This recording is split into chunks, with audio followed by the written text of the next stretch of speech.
I got notes. Yeah, I see. Okay. Hi, everybody. Welcome to our monthly Google Hangout. Some random geek has begun posting his notes for my Hangout on Google Docs and sharing them with everybody. I did check them. It's a good format. But yeah, I appreciate it. God, I mean, somebody's got to impose some kind of structure on this fucking thing. It sure as hell ain't going to be me.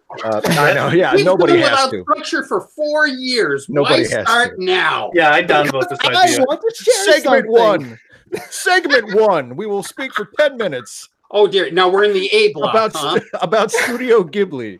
Of course. Before we impose structure, though, I have to tell everyone. Yes. Today's my 39th birthday. Oh, happy birthday! Happy birthday to you! Happy birthday. I did put that in notes. You're just a little bit ahead of me. and just close off what we were talking about before. Babe Ruth had a lifetime 342 batting average. Yeah, which is for the non-baseball fans is really fucking good. Yeah. Oh yeah. Yeah, hitting 342 once in your career is amazing. Yeah, it's averaging it over an entire career is beyond phenomenal. Our next movie on the Late Seating podcast is going to be the Babe Ruth story, which is this notoriously horrible movie about Babe Ruth, and it's going to hurt because not only is it a bad movie, but I'm one of those people that I legitimately think Babe Ruth was the greatest baseball player ever. Or at least the greatest white baseball player, the greatest baseball player, that we can verify, because there may have been Negro League players who were better. We just don't have the stats. But of the ones we can verify, I think Babe Ruth is the best player. And it's painful to have a movie like that about him that is so fucking terrible.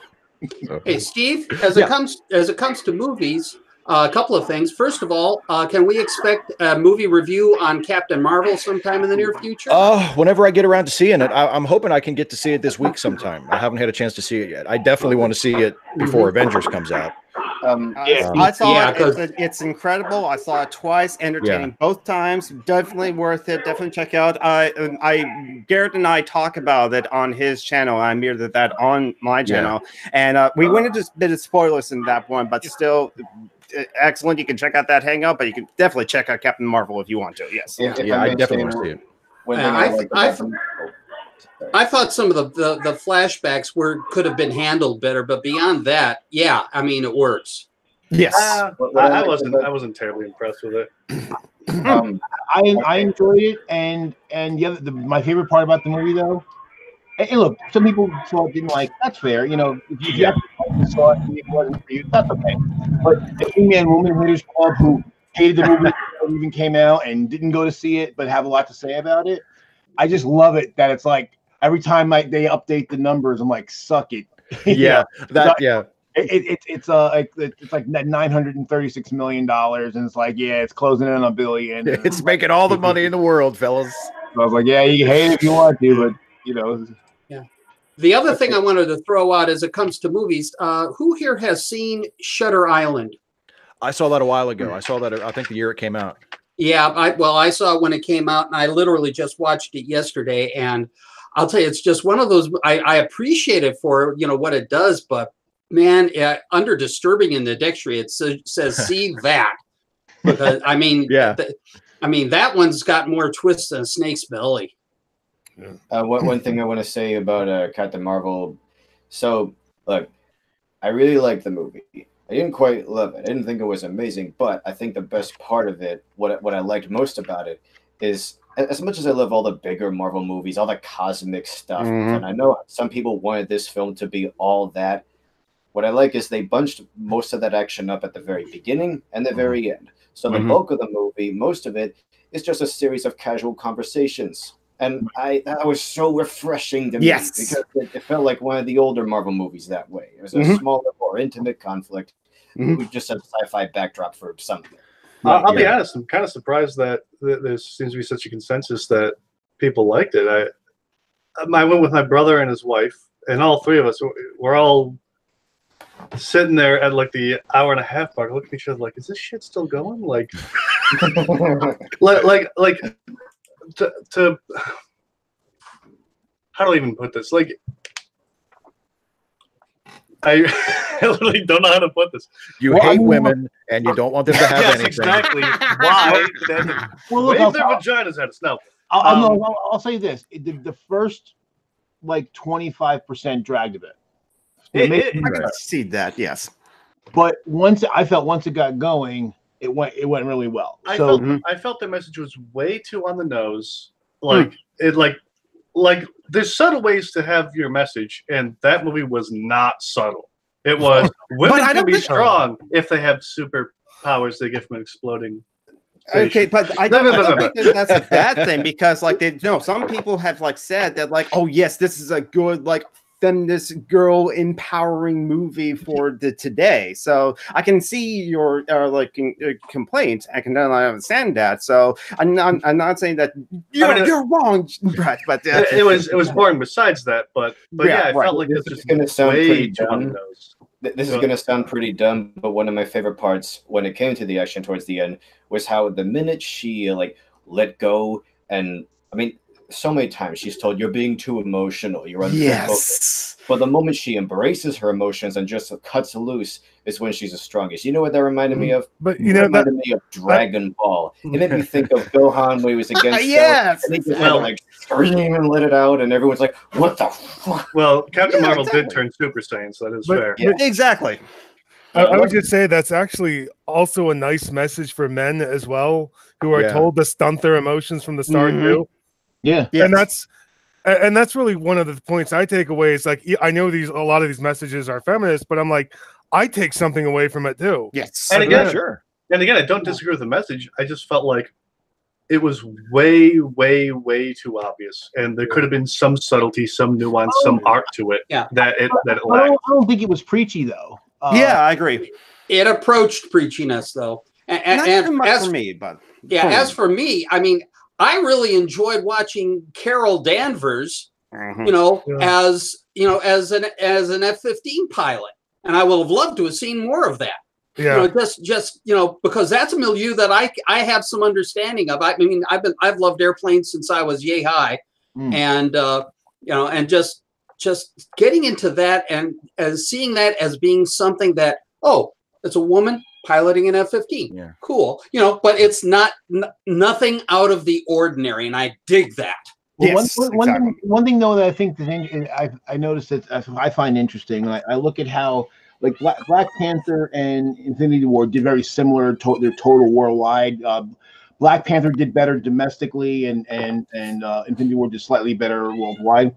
And I'm looking at the way the numbers are breaking down with Captain Marvel, and I'm seeing Captain Marvel's lagging both domestically but crushing it worldwide. And I think the reason for both is actually because of the message.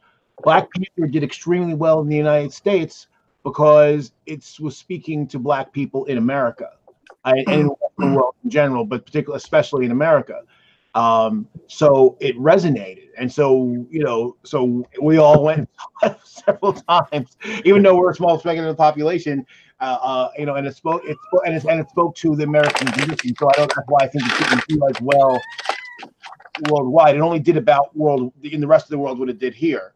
But I think because there's women everywhere, I think women worldwide share the same, a more similar experience than maybe Black people here and Black people in the rest of the world. That's why it's doing so well here, out in the rest of the world. Yet we do have, and look, and just to be fair, I'm not saying that you are falling into this category, but we know that there are the He-Man woman haters out there that are just like, feminist, and refuse to see it, or are hating on it just because of that. And that's one of the reasons why I hate criticizing it, is because I don't want to be construed as one of those people. Right. Well, that's fair. That's why I want to be clear that, like I said, before, I definitely see things in the movie worth being critical of. So I give it a 7. It's not a 9. It's not a 10. For me, it was a 7. Solid movie, not the best of the MCU, but a pretty damn good movie. Yeah, agreed. Yeah, that's where I place it too. It's in like tier 2, the really good movies, not the infinitely rewatchable movies, but solid. I put it as a solid 8 out of 10 and stuff like that. Yeah, oh my god, I haven't seen it yet, but just judging from like the critical response that it's gotten, I would guess my expectation when I do see it is that it'll be just kind of maybe just an average Marvel movie, which is not bad at all. Right. Like, because the average of the Marvel movies is really high for me. Like, even the ones that most movies. Yeah. Yes. Well, considering really, how much Marvel has raised the bar on superhero movies, period. Oh my God. Yeah. It's unbelievable when you think that they're up in the 20s now for how many of these movies they've made. And how few of them have bombed. Yeah, there have and there haven't been any that have been just outright terrible, which is amazing to me. There have been a couple that I've seen where I'm like, okay, and it didn't change my life, but it was like, okay, that was pretty good, I guess. But none of them have been the average bad movie, because like Iron Man 2, not that great. Or Incredible Hulk, but those movies are still slightly better than like the most average terrible movies, or just mid or duds and stuff like that. Iron Man 2 is not great, but it's not awful. It's not like, oh God, I can't watch this anymore. I still remember at the end of the Incredible Hulk when Tony Stark walks into that bar and he's like, I want to put a team together, and it's like, oh my God. Yes. Are they really going to try this? Yeah. And so it begins. Yeah. Yes. And then what, like 10 years later, DC said, let's do that. And it's like, you're a little late. But the problem for DC that I see is that they kind of wanted to have the Avengers without going through the build-up in the way Marvel. Exactly. They did. Most of those characters can't have their own movies that would do well. They don't have the confidence in anyone but Batman and kind of Superman and maybe Wonder Woman after she's shoehorned into one of those other movies. Although Wonder Woman did great, and Aquaman, it was a good movie. I enjoyed Aquaman, because I think Wonder Woman was the first good DCEU movie. Yep. And I think they learned from that, and then so Aquaman's that's, if anything, not only not people's favorite character, it's always the one everyone makes fun of, like, oh, what's he gonna do? Oh wait, can we get the criminals to come closer to the water? Aquaman was pretty good though. It was like But the movie ended up being fantastic. I really enjoyed it, and they did a great job, I felt, of building that. So I think they finally learned, I think they learned what made the Marvel movies work is that every movie is not fucking Batman. Yes, should not be dark and brooding. Yes, Batman should be dark and brooding because that's the character. Superman should not be dark and brooding, and all these other characters, when they finally let them be themselves, it worked. Yeah, but even the original talk. You got a kitty in your lap. You must talk. Yeah.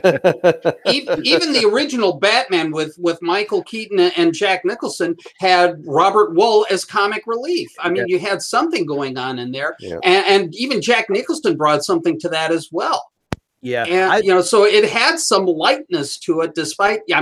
Otherwise, it would have been just oppressively dark. And personally, that's where I think Batman Returns utterly falls on its ass. Well, see, it's funny. I was just going to bring up Batman Returns because I mean, Batman Returns is really dark, but I don't think it's anywhere near as grim as even Man of Steel, let alone Batman versus Superman, because there are laughs in Batman Returns. I actually think, because I've seen it, I've watched it again. I watched it the last 2 years. I've just randomly put it in. I think I watched it this past Christmas, and I have come around to viewing it as an action comedy. Yes. I don't think that it's an action movie with jokes. I think it's an action comedy. I think there are entire scenes that are structured as comedy. And I think if you look at it that way, and if you find it funny, because just, you don't necessarily have to think it's funny, but if it fits your sense of humor and you find it funny, it really, really works quite well. I mean, the bad credit card must be an absurd thing anyway. That's Batman and Robin. But I would just say don't leave home without it. Yeah. Say, I've always found Returns to be almost too farcical to be like actually depressing. Like everything is so over the top in its darkness that it's hard to take serious Well, as it a becomes dark movie. campy like the 70s series, the 60s series. Yeah, I think a lot of it isn't meant to be taken seriously. I mean, I just don't. I think that's maybe because the first Batman movie was mostly played pretty straight, and that was, I would say, an action movie with comic relief. And then people just went in with that headspace into Batman Returns, thinking, okay, this will be the same thing. And if you look at it that way, yeah, I mean, it is pretty dark. I mean, it begins with a baby being thrown into the water. I mean, that's pretty dark. It's pretty That's dark. not dark. That's Tuesday. Yeah. Never mind. I mean, I presume the name Oswald Cobblepot is original with the comic books. Yeah. Yeah. I mean, boy, whoever came up with that name they deserve an A on their report card. I remember when I was a kid and I was first getting into Batman comics, and when I first learned that was the Penguin's real name, even at like age 10 or 11, I was like, oh, that's perfect. Like, of course, that's his name.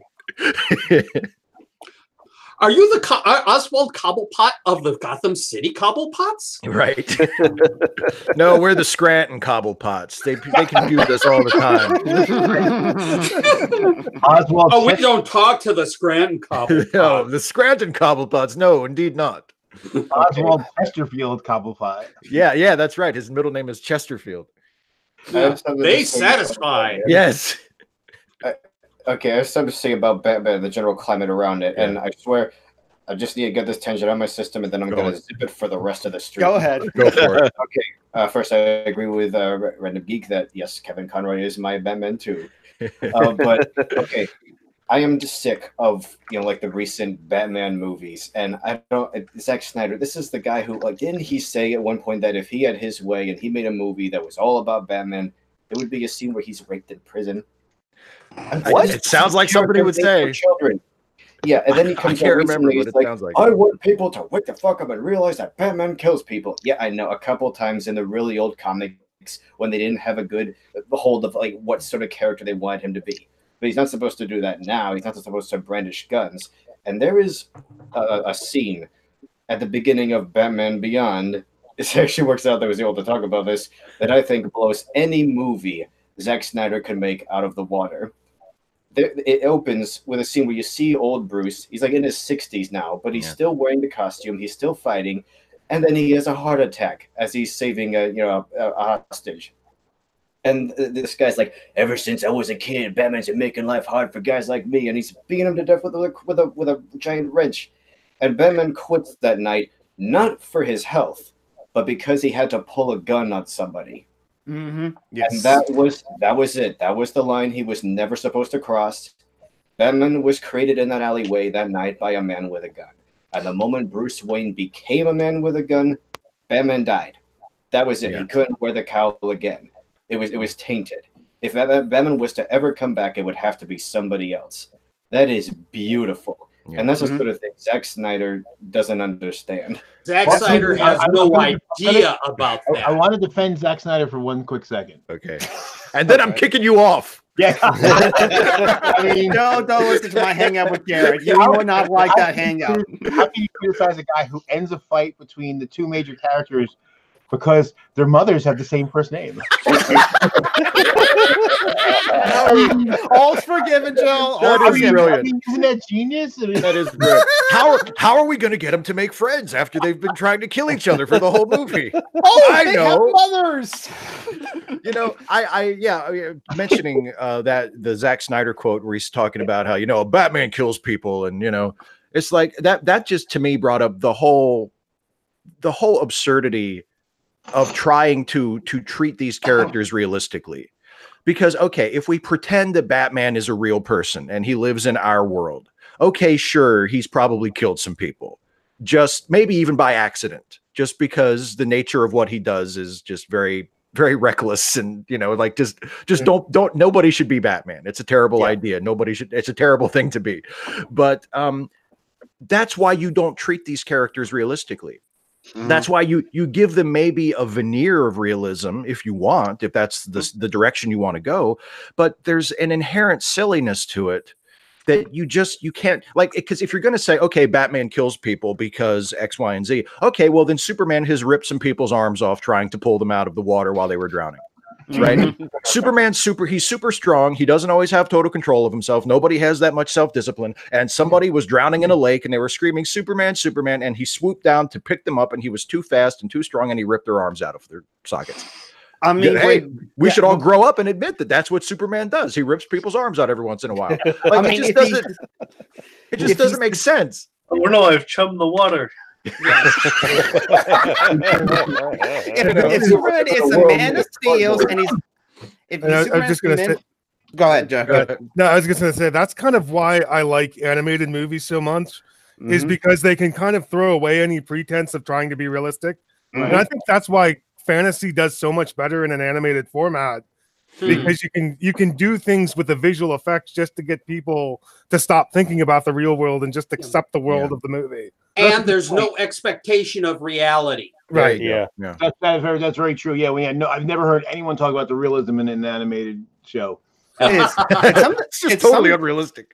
And some of the animated movies is better than some of the live action ones. I mentioned this before. Roger Ebert, in the year of Batman and Robin, wrote a review for Batman Mask of the Phantasm and said, in the year where we see 2 Batman movies, it is the animated one that treats its audience like adults. Yeah.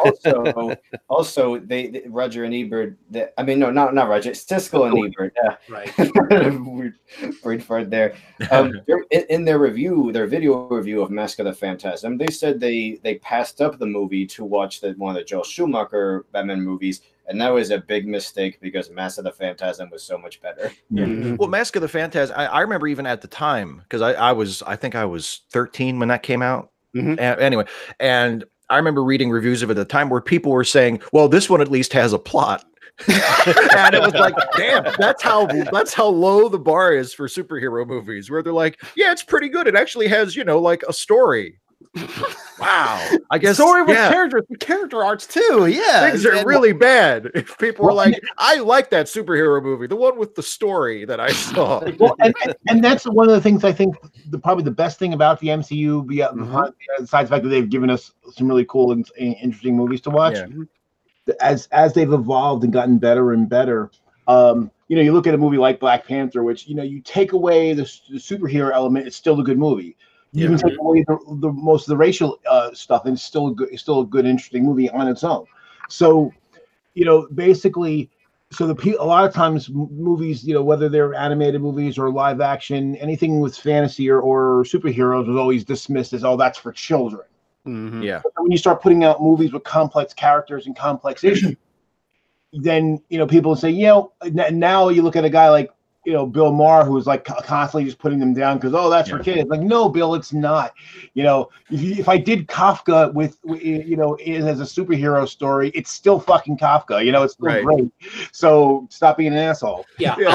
I'll say this about Bill Maher though. I think he was less going after Marvel or Stan Lee than he was these guys who obsess about all the details and all the BS that's going on. Well, he kind of does both, though. I mean, yes, he definitely focus. He definitely does have a focus on the people who. And look, I agree with him about those guys, but he does tend to put down the whole genre in general. Yeah, he kind of paints with a broad brush. Bill Maher is just a douche in general. So yeah, I agree. Let's just drop Bill Maher in general. Well, the thing about the Marvel movies that kind of what Joe is getting at, like.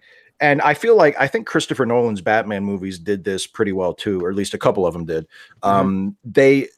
They made the movie about the title character. Like Captain America movies are about Captain America. It's not just an action story where Captain America is there, like having fights with people. The story centers on him and it's about him, and he makes important choices that drive that story. And that's like such a simple, basic thing when you're writing drama, but it's something that a lot of superhero movies just kind of, they didn't really bother with that. As much as there are definitely things about like Tim Burton's Batman movies to recommend them, mostly artistic, like, art direction and technical stuff. They were really well-made movies. But they weren't, even Batman Returns, which I just defended a minute ago, like, it's not really about Batman. Batman's just kind of there. And he doesn't really do anything that important in the movie except just show up and be Batman. The movie, it's more about the Penguin and about Catwoman than it is about Batman. And it's not even really about them all that much. It doesn't focus enough on any particular character's arc to really come home as, you know, a really memorable movie. And you know, the Nolan Batman movies, I think, are a much better example of, okay, these stories are about Batman, and what Batman does in these movies is important. And, you know, Iron Man is about Tony Stark. He changes, he grows, he makes choices. He has a character arc, not just through those movies, but through all of the MCU movies that he appears in. And that's something that wasn't really a staple of superhero movies until then. And it's like somebody just came up with the great idea. Hey, if we're going to do Iron Man, let's actually make it about Iron Man. Well, and that's the reason why I know when I saw The Winter Soldier, because I like the first Captain America. It was a good movie, and he had a good character arc. Number 2 was, you know, so it's like, it's not that 1 is bad, 1 is good, but 2 is so much better because see, you have, in a way, and you actually needed that first one to set up the second one, because the first one is, you know, he's, you know, fight for the right, an American way, and justice, and all these things, and then now he's woken up after 70 years, and the world has changed a lot. And understatement of the day. And he's finding that the ideals that he fought for are not centerpiece anymore.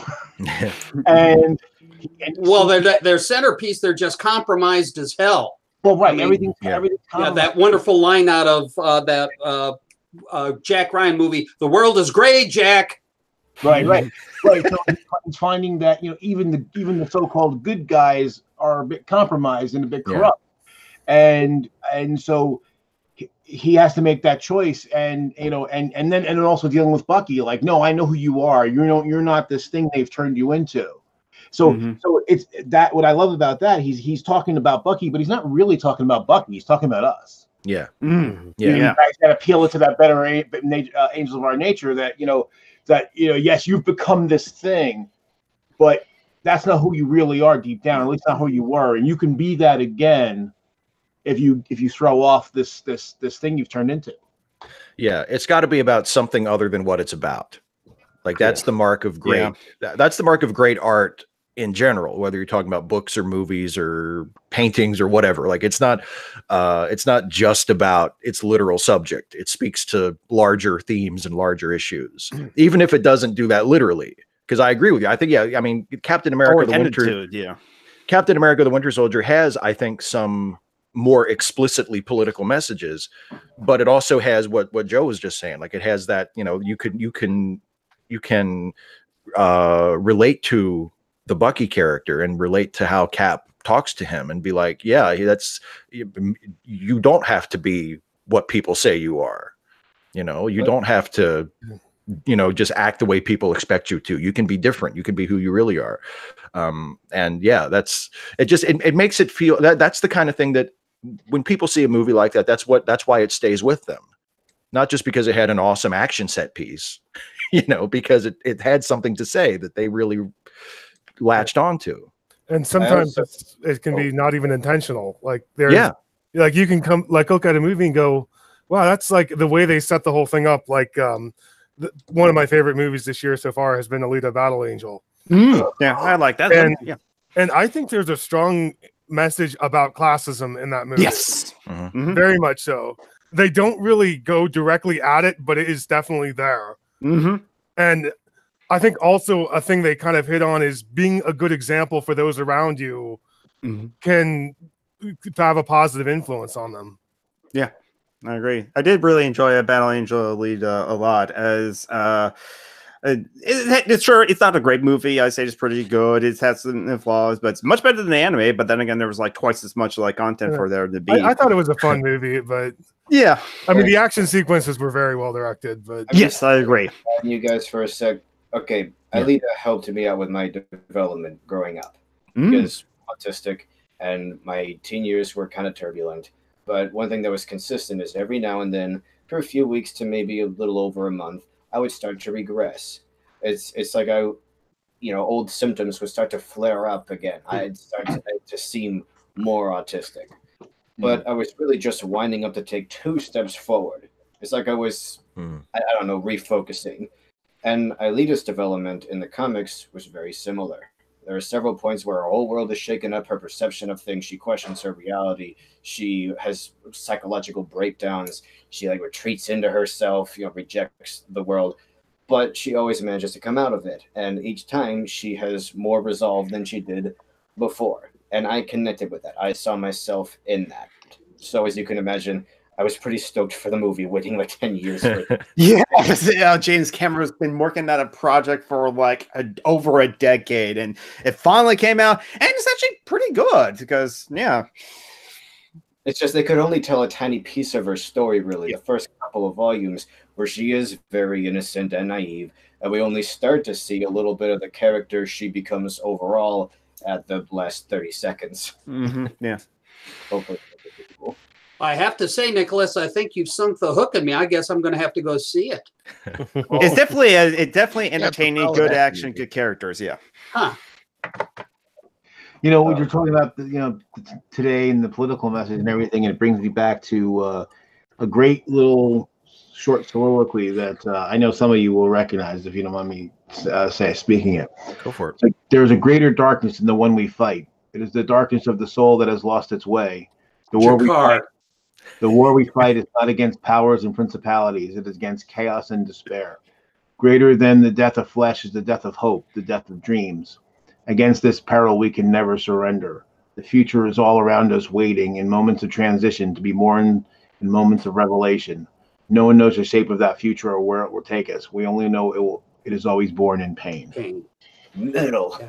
And I think that J. Michael Straczynski strikes again. Yeah, and I think that definitely speaks of our current age and where we're at. I was saying to somebody that politically, I'm seeing, the people on the right wing getting more out to the right, and at least a segment of the left going further out to the left, and it's basically kind of it's a reject. And it was, I was talking to somebody about, where we're going as far as, anti-science and conspiracy thinking and all this kind of stuff. And it just seems like people have kind of stopped believing in civilization. Yeah. Like it's almost like whatever we had, it's stop believing in institutions in general. And so it's like they don't trust, so we don't trust, and look, there's some reasons not to trust things. There's certainly corruption around, and there's misinformation and so forth, but we're so distrustful of the artifices of civilization that we are ready to believe any other source that comes along, regardless of how ridiculous it is. What a part of it is? It's that, it's not that speaking personally, a few decades ago, maybe even 1 decade ago, I probably would have been considered in the middle, a left-leaning centrist, weak sauce. Yeah. And my positions haven't really changed that much, but the entire board beneath me has shifted so far to the right that my position in relation to it is now like very, very left. Welcome to the club. Oh yeah. And I agree. I've been left to begin with. I'm in the I've same moved way. further left though. And so that's me. As a reaction to the right going so far to the right, we're seeing a segment of the left go really far to the left. And so as somebody who was where you were, and so when I do my political diagram, I come up very squarely in the the lower left quadrant is liberal and non-authoritarian. So on the libertarian side versus authoritarian, although I hate the Libertarian Party and those guys. Yeah, screw those guys. But except the Libertarian Socialists, there's some Libertarian Socialists in the Libertarian Party. I'm finding more and more people I talk to that are like, again, the right wing is just way the fuck out there, but I'm finding more and more people on my side of the political fence that like they look at me like I'm like some ultra right winger or accommodating centrist, and I'm like, no, I'm none of those things. Commerce isn't a bad thing. That could go into a whole nother topic. I'll refrain myself from today. And commerce with control. Well, when it came up, I was having a conversation with somebody who was on the other side, and it's like the whole thing, pure socialism versus pure capitalism. And I don't think either of them work very well. I think you kind of need a mix of everything. And really, it's and you know, we've talked before about the whole thing, collectivist versus non-collectivist. I think that's a better. Those other words have poisoned things so badly, and they've been misused so badly that I kind of feel like collectivist and individualist are probably better terms to use. Because really, I think that everyone uses the terms wrong anymore. You know, well, sometimes people say, people make the argument, oh, well, if you like, you know, having the fire department, you know, well, then you support socialism. Well, that's not actually what socialism is. Yeah, that's not. No. That's collectivism. And well, they want a label, not a definition. Yeah. Here's a suggestion for word we use: more cooperation, a more cooperative society. Yeah. We're just all working together as a world. Right, and that's the thing. And the funny thing is, you know, and again, I would say to the people on the far right wing, cooperation and even some level degree of collectivism is not antithetical even to capitalism. Certainly not antithetical to freedom. So, you know, but it's just like, but that's where they're at. So, like, you know, I'm sure you all heard about that thing. I don't know if it was Tennessee or Kentucky a few years ago where you had to pay for the fire department. Yeah.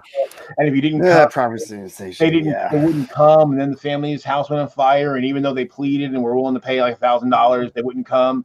But then the house next door caught on fire because fire doesn't fucking know the rule. It follows different rules, and it doesn't care who paid or didn't pay. And so here I am. Well, I paid for coverage, yes, but now that you didn't help the guy next door, now your house is on fire too, you stupid motherfucker. Yeah. Right. Yeah, Welcome to the concept of community. Exactly.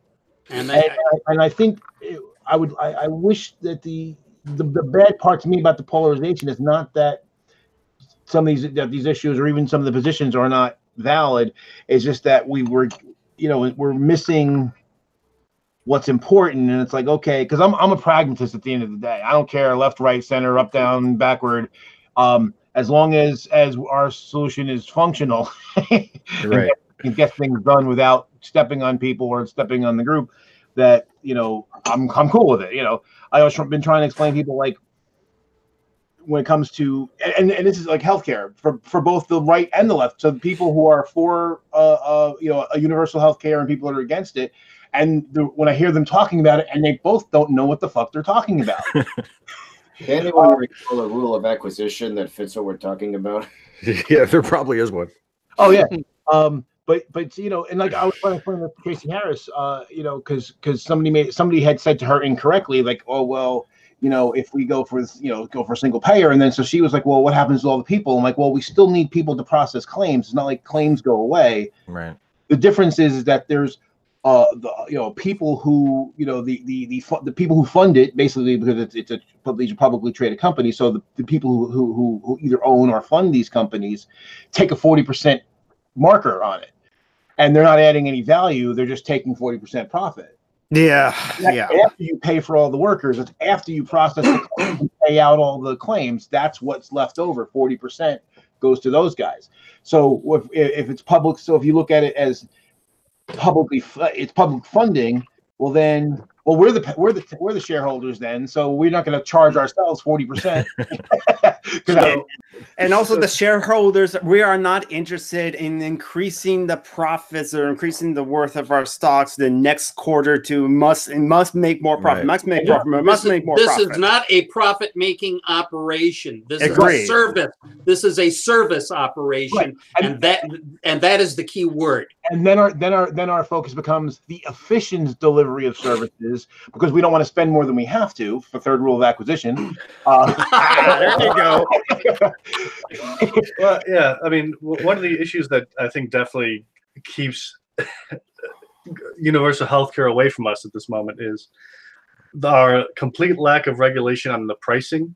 You know, because that's one of the things I hear a lot of people when I argue for, you know, universal healthcare coverage. Is like, it's too expensive for the government to do it. Like a surgery's like $50,000. It's like, yeah, and we need to fix that shit too. Like, right. Do you think it actually costs $50,000? Do you think Tylenol costs 4,000 pills? Yeah. How much do you think the salaries of all those doctors and aestheticians are? It's sure as hell $50,000. There you go. Yeah. It's sure as hell $50,000 4-hour surgery. I'll tell you that. Or $300 for a pint of blood. Yeah. Remember though, in Europe where they have universal healthcare of one version or another, they don't have a lot in terms of way of price controls either. The difference is here's the thing that's kind of funny about the right wing. They're always talking about free market. We don't actually have a free market here. And that's not from a socialist side, it's actually from the capitalist side, because the way there's too many things blocking. There's actually a law that prevents the government from negotiating in the same way any other large purchasing group would. So if the government could negotiate in the same way, we could get better prices, and that's actually that would actually be a free market. Yeah, but I wouldn't want a completely free market. I wouldn't want people price gouging. Free market's terrible. I wouldn't want people. You don't want anything that's absolute. Any basic concept that you introduce, one way or the other, needs to have some discipline and some regulation on it. Otherwise, it just runs away. Yeah, regulation is not a bad word. The problem we have is the regulation is on the wrong side. Wrong side. Yeah, right. We're regulating the purchasers and not the sellers. And in truth, you probably need to regulate both to a certain degree. Yeah. I mean, there's there are no innocent parties here. We just watched just yesterday. We finished watching the Civil War. And it was like the 15th time I'd watched it, because I watched it like my whole life. But it was the first time, I think it was the first time that Ashley had watched it straight through from beginning to end. And we like Ken Burns Civil War, yeah. And there's a scene in one of the later episodes that is like the perfect illustration of the follies of being too stubbornly individualist and not being cooperative enough. There was because the Confederate Army was poorly equipped for pretty much the entire war. And by the time it got close to the end of the war, there were people that didn't even have shoes. They didn't have uniforms. They were just one of the most ragged armies you could imagine. And the government of North Carolina had 92,000 brand new, never before worn uniforms that the governor refused to let anybody use except troops from North Carolina. So there was like this whole army that was fighting for their country as they saw it, who were in desperate need of uniforms. This humongous pile of uniforms over here. And the guy who is in charge of it is like, nope, you can't have these. These are just for us. And he defined us as just his narrow group, not the whole group that was fighting for the same cause, but just his people over here in this corner. An asshole among assholes. And an asshole among assholes. And I have to tell you, it was there were a bunch of moments watching it this time where I was like, yeah. And that was one of those moments where I was like, that's right. Destroy yourselves, you bastards. Because it just, that and when it gets to the part where the Army quartermaster takes General Lee's house and turns it into Arlington National Cemetery, that to me is one of the great acts of justice in the history of American society. So the other thing too that's real important to know with the healthcare debate is that in the countries where there is universal healthcare or something like it, there's still the exact same drug companies we have here. Same ones. Yeah. Most of the companies we have here are actually European based. Well, they're international companies that they have been for years, decades. Yeah.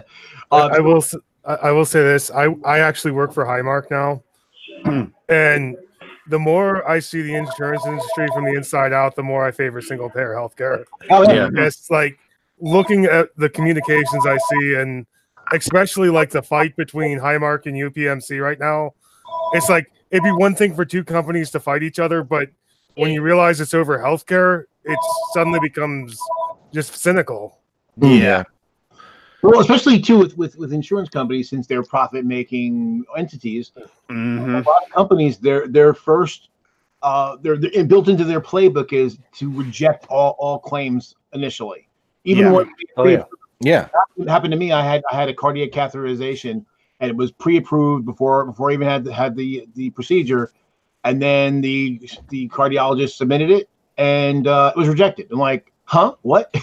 But you have the paper here that said, yeah, go ahead, and we'll pay this much money. And they're like, nope, not paying it. The surgeon resubmitted it, and then they paid it. But it's part of their playbook because a certain percentage of the ones they reject that were valid, people will just end up paying it themselves, and they can get away with it. Yeah, and I'm sorry. I mean, 30 years field service. I can't be someone who serves a customer and take that attitude. I mean, it's beyond ludicrous to me.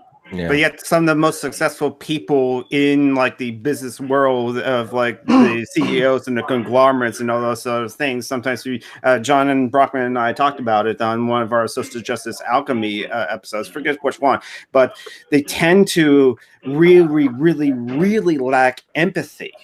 And so, and because these are like high CEOs, and like it's problematic to have like to give them a questionnaire, and based on the questionnaire, you can say, hey, that guy's a sociopath.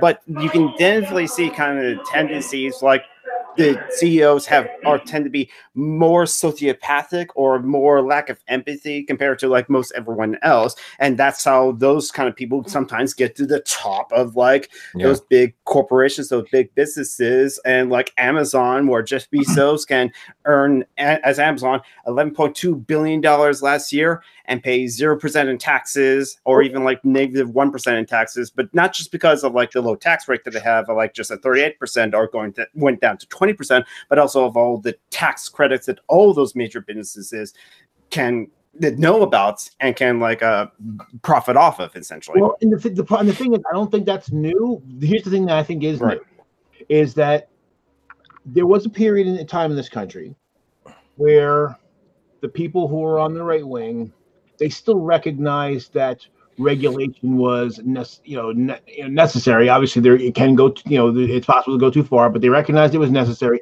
and it was actually part of the equation of so-called personal responsibility, because they always love to say they're all for personal responsibility. and I was thinking about it, and I may have mentioned this before, but you take the principle of non-aggression.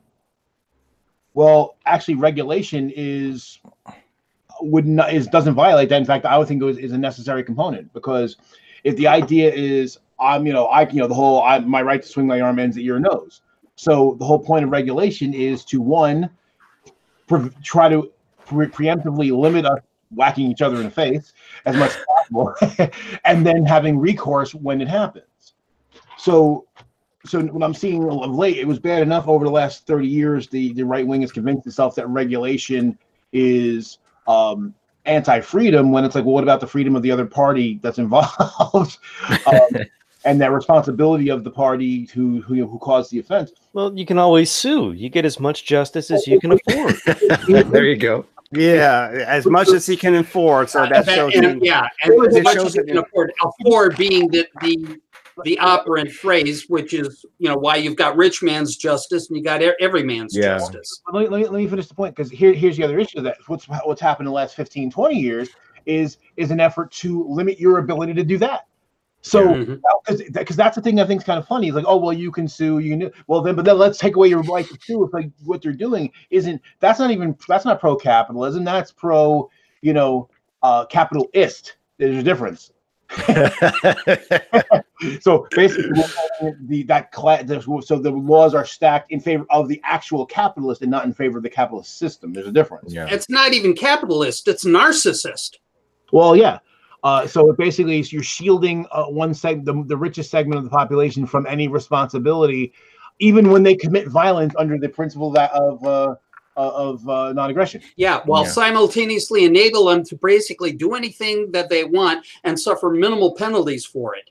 Yeah, if any penalties, under the guise of freedom, and of course, it's the freedom of those 400 families, and not right. Like witness this whole business with the rich guys trying to get their kids into MIT and Stanford and so on and so forth. How much you want to bet that hardly any of them see any jail time? Any takers? Yeah, exactly. Oh, yeah. The only thing that surprised me about that was that was illegal. Like, that's the only thing that's surprising. Like, of course they're doing that, but that's it's against the law. That's just they're probably allowed to do it, right? Well, think about this. How screwed it up is. Basically, they have a system that was already built for them. So they're already privileged, and the system that's built around benefiting people of privilege. Better schools and tutors, and meanwhile, they don't feel like they're privileged enough. Yeah, their kids are so goddamn mediocre. Also, the judges will go easy on people in that class because of just human nature. One of the first things people do when they're meeting somebody is, okay, how is this person like me? How many traits do we share in common? How much can I trust them? And some judges, they look at those affluent kids and they're like, I don't know, he's kind of like my kid. I wouldn't want to put my kid in jail. Whatever. It's just a few seconds of mild rape. He's rapey, like me. There's and on top of that, though, because these people are moneyed, they have the ability to strike back if they feel like they can take that money and use it as leverage against whoever's making a judgment against them, and that by itself just screams inequity. Your Honor, you have to understand, my child is aggressively mediocre.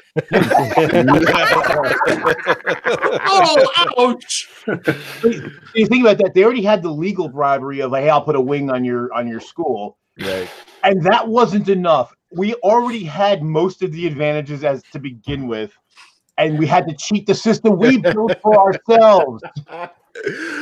Did anybody else see Senator Mike Lee's speech on the floor this past week about climate change? No. Well, that's the one where he put up a picture of Reagan. The memes. He had a couple of pictures. So Mike Lee is a Republican senator from Utah. That's all you have to tell me. So what he said wasn't all that intelligent, but he proposed. Okay, so and I had to go back and I had to watch it for myself to satisfy myself that what I was reading about it was real, and that people weren't just having fun and making fun of him. This is part of the Face Palm 5 tomorrow, right? Yeah. Oh yeah. Okay. He goes through this whole speech, this a 15-minute, Senate floor speech, and he's mostly making fun of the Green New Deal, talking about how it's just such, it's such a bogus idea and it's so silly. And he showed like a picture of Luke Skywalker riding a tauntaun, and he said, this is how people in Alaska are going to have to, and he showed Aquaman on a seahorse. And he was like, this is how people in Hawaii are going to have to, right? And I say in the Facepalm 5, I say, okay, so he's making fun of climate refugees of the future. That's classy. But he proposes his own solution. In contrast to the Green New Deal, he says, and I swear to God, this is what he actually says, and he is completely serious when he says it. He says the solution to climate change is for more people to get married and have babies. And he pulls this out of his ass. How exactly? He says, and his rationalization for this is that climate change is an engineering problem. So what we should be doing to solve the problem more engineers is to make more babies who can grow up to be ingenious American engineers. And promote the right ways. Oh wait, I'm not supposed to say that part. Yeah. Does he have any idea how few Americans apply to engineering schools right now? Joe, you can tell us. And how many?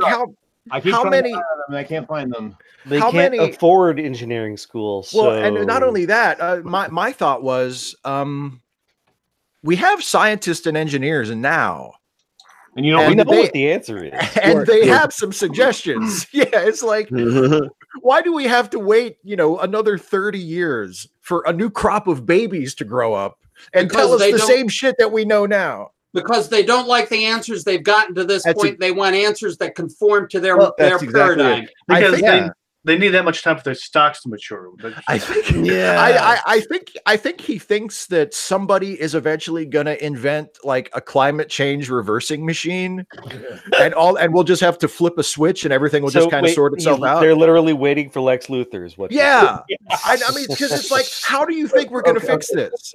Block the sun. There is also that undercurrent, that element of that. Let's be honest. He wants more white babies because are scary that we're all talking about now. Is we need more babies from these groups. He just goes up there and says the 14 words. Yeah, exactly. We might as well. I mean, I'm glad you said climate change refugee. Yeah. Yeah. because there's going to be a lot of them. Because important thing, I've heard for years when people talk about, because look, we've been seeing effects of climate change for the last 40 years as areas, desertification and all these different things. And what's the answer from the right wing in this country? Move, if you're where there's no food, move to where the food is. And then when they try that, you tell them they can't come in. Or you can't come here. Yeah. Move to Ohio. Look somewhere else where there's lots of food, Yeah. Move to Canada. They'll accept you. Yeah. Well, I guess. Yeah. Never mind the fact that Trump just retracted support for Guatemala and Honduras. All those places. Yeah, and that's going to make it better, isn't it? They've done terrible things to those places in the past, though. Something that Fox News said were 3 Mexican countries. There's only one Mexican country. It's Mexico. That's El Salvador, Mexico. I was going to say Mexico. There's only one Mexican. It's like those Canadian countries. There's only one. That's a nationality. But how many American countries are there? Double standard, huh? There's one good thing about the school bribery scandal. Yeah. I'm never ever going to listen to the next time any right winger tries to bring up any sort of program that's set up for racial minorities or poor white people or women to get ahead in school or whatever. I'm never going to fucking listen to them because I'm just going to say, shut up. Felicity Huffman. I'm going to point to that shit and I'm like, shut the fuck up. Yeah, you guys exactly. And that was you cheated it. So that's why we get to have the United Negro College Fund, and we got to have race-based loans and gender-based loans and things like that, because rich white people cheat their own system. Yeah. Hey, some random geek, you got plugs. All right. So yes, I mentioned Studio Ghibli. No, wait, I'm not screen sharing. I'm screwing this up already. So I'm going to get your act together, geek. The one tiny bit of structure you impose on this. Let me share. You got to have this shit ready to go. There we go. Okay. It's the Studio Ghibli Fest starting next week on April 7th and April 8th and April 10th of Howl's Moving Castle. I recommend it, honestly, but there's also the entire lineup: Nazca at the Valley of the Wind, Whispers of the Heart, Kiki's Delivery Service, My Neighbor Totoro's, Secret World of Antoninus, that one's okay, Spirit of the Way, the classic, Princess Mononoke, the classic, and Tales of Princess Kaguya, the one I mentioned already before on this Hangout. And a couple of plugs later on today, in about 2 hours. Is Culture Shots Culture Clubs, the channel Culture Shots. Please sub it. Hank's a great guy. He's cool. He's hosting this month's Culture Club with Chrissy Winters and Chrissy, and they're doing the 20th Century Woman, the film. John Brockman and I do a podcast together. Well, John Brockman invited me onto his podcast, Social Justice Alchemy. We do it every Saturday. We live stream the last 2 ones around noon on Saturday. It's probably going to be 11 a.m. If we live stream it again. Check out Social Justice Alchemy. But now, the plugs of the charity variety. Please give money to my friend Joanna at SevereJoe at gmail.com via PayPal. She begs online in order to live because that's the system we have for someone who's disabled and is raising her daughter and only gets $1,300 a month for everything, and she has to pay for her pain medications for her medications. She has to pay them, and yet she gets money from the government anyway. And then our friend and comrade Phoenix Rising 87. Really needs to get to the $7,000 goal by May 22nd, and she's not that far away. Jason Harding's managed to get his crowdfunding finished, so that's good for Jason Harding. So if you want to help someone else out, Phoenix Rising needs help, and also another comrade of ours, Makaya, he needs an emergency fund to help him stay on his feet for this quarter. His whole story is down below. I'll provide Steve Shive, the links are in the notes in the Google document. So yeah, and yes, I'm now done. And yes, I will breathe. And I should be doing this anyway, since you've been mentioning them. I'll add the links to the description of this video too when we're done. Jason Harding reached his fundraising goal. So thank you to everybody who donated to that and shared that. And yeah, please, if you have some spare change, support the fundraisers that Geek just mentioned, because they're all really, really good people and they deserve a hand up. Okay, cool. I think we've done our bit of good for the month. I've Joe also has plugs. Yeah. American Atheist Convention in Cincinnati, April 19th to 21st. And tickets go on sale Tuesday for Endgame. And Shazam is this week too. The other Captain Marvel is also this week, and I'm going to see that too. Yeah, I want to see that one too. Yeah, I plan on catching that on Tuesday. Can I have a couple of plugs? Please. Yeah, show your art. Plug away. Oh, thank you. Yeah, this is just a book that I self-published. It's the fourth in a series I'm working on. Oh wow. My art is going to be on display at the Bangor Public Library for April and May. I'm going to have 2 talks in April there, the 17th and the 19th. I'm going to be at the Bangor Comic and Toy Convention for April 5th through 7th at the Cross Insurance Center. Oh, this is in Maine, so you'd have to be in the area. And my birthday's in about a week, so yeah, it's a busy month. Wow, that's great. Nicholas, do you have a website where I could see some of your work? PlanetRipple.com. Planet Ripple? Yes, that's what I call it, because it's just such a different world that, they don't even call it Earth anymore. That's great. And I'll plug my Twitch. I found it. I'll add it to the Google Doc. Okay, yeah, it looks like I've got it here. Terrific, thank you. Awesome. Thank you. All right, so we have passed the hour. I'm going to wrap this up. Thanks to everybody for joining me. Thanks to everybody for watching. We do this once a month as a part of my Patreon campaign. If you enjoy what I do here on YouTube and you can afford it and you think I'm worth it, you can go to patreon.com/Steve Shives to help me continue producing videos and doing whatever else.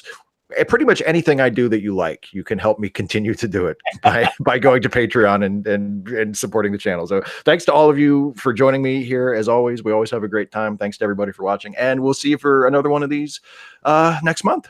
Bye, everybody.